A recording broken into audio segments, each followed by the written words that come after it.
Hello and welcome everyone. In today's video, I will be doing a small walk around of my recently done restoration project of Indian Army Royal Enfield Bullet 350. My prime objective of this restoration was to keep the bike in stock format, and that is the reason you do not see any alloy wheels or anything funkier on the bike.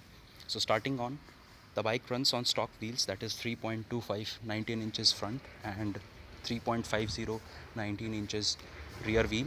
The bike's electrical system is also stock, that is 12 volt AC DC system. The good old contact breaker type ignition system.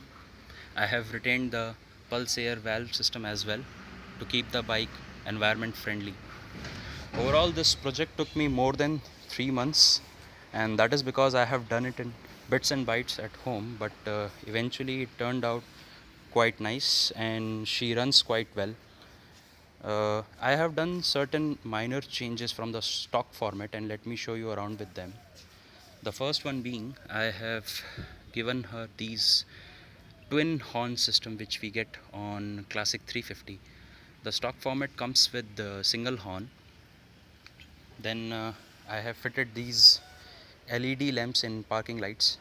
Some people call them tiger lamps as well, and these are quite bright. I hope you must have seen them in my previous video.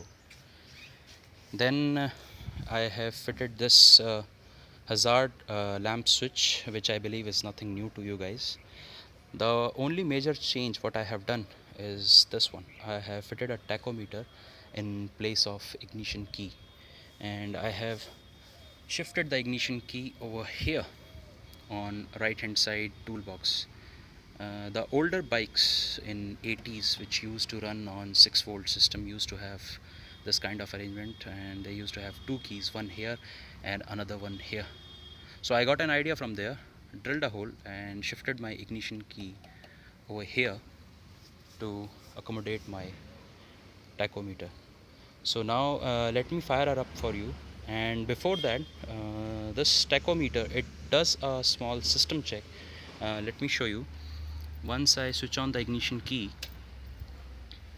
it does a system check in this manner, and that means the system is healthy, and now we can fire her up. So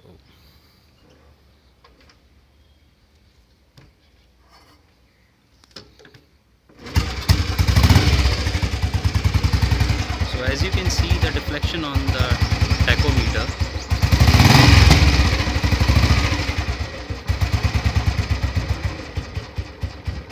and she idles around 550-600 revolution. The tuning is also quite good. So yeah, that is more or less for this time. Thank you for watching. See you next time.